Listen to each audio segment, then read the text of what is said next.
அன்பானவர்களே, அன்பு வணக்கங்கள். ஒன்றை மட்டும் செய்யுங்கள்.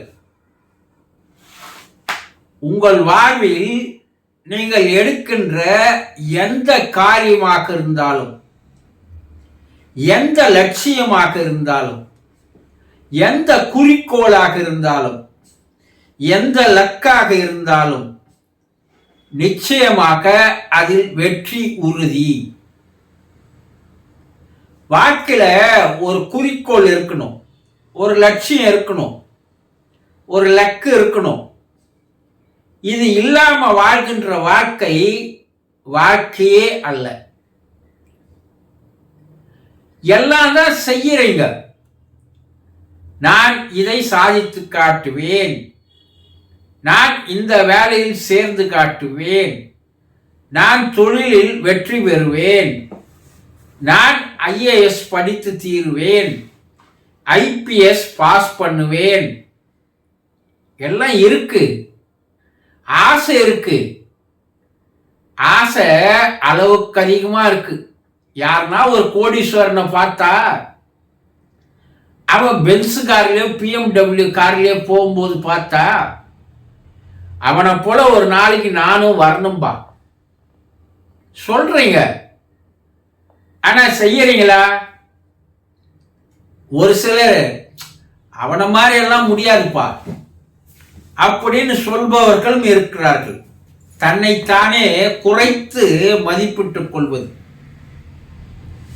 ஆனா நீங்க கேட்கலாம், நானும் ஒரு லட்சியம் இருக்குங்க, ஆனா அது என்னால் செய்து முடிக்க முடியலையே, என் குறிக்கோளை நான் அடையவே முடியலையே, நானும் முயற்சி பண்ணி பார்க்கிறேன், ஆனா வெற்றி பெற முடியல. அப்படி சொல்பவர்களில் நீங்களும் ஒருவராக இருக்கலாம், இல்லையா? ஏன் முடியல?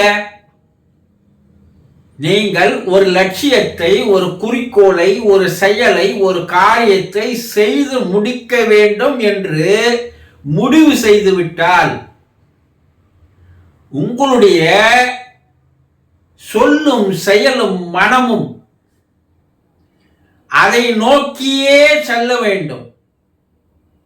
மன ஒருமை நிலைப்பட வேண்டும்.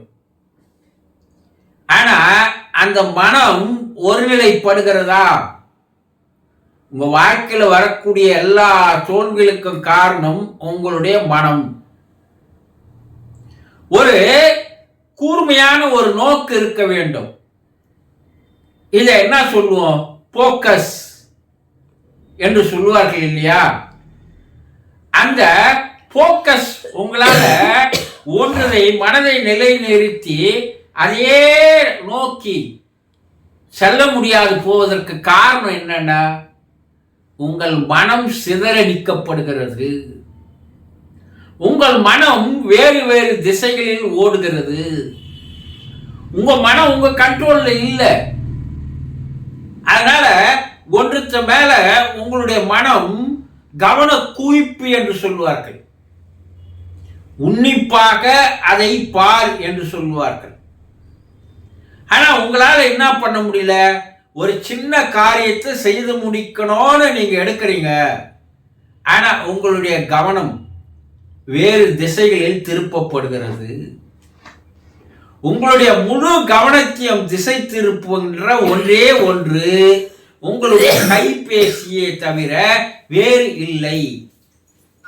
அதுல நீங்க என்ன பண்றீங்க? அதில் உங்களுடைய கவனத்தை திசை திருப்புகிறீர்கள்.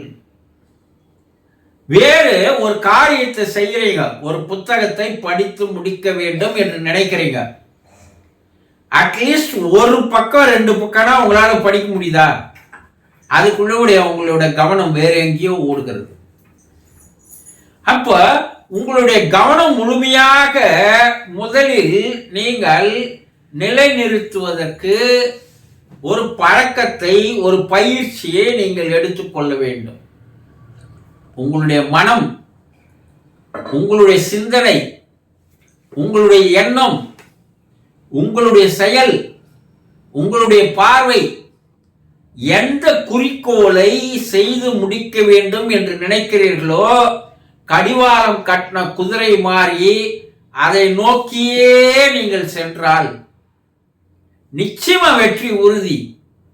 ஒரு சிறு சிறு காரியத்திலிருந்து அதை ஆரம்பிங்க. ஒரே முட்டா ஒரு பெரிய குறிக்கோளை லட்சியத்தை அடைய முடியாது.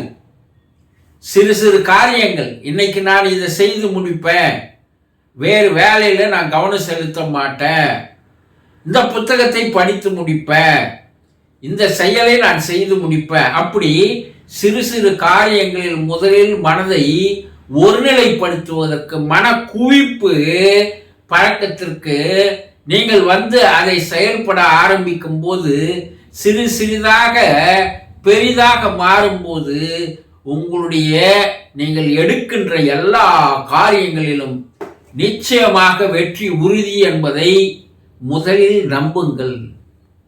அப்ப வெற்றி நிச்சயம்தான். புரிந்ததா? சந்தோஷம்.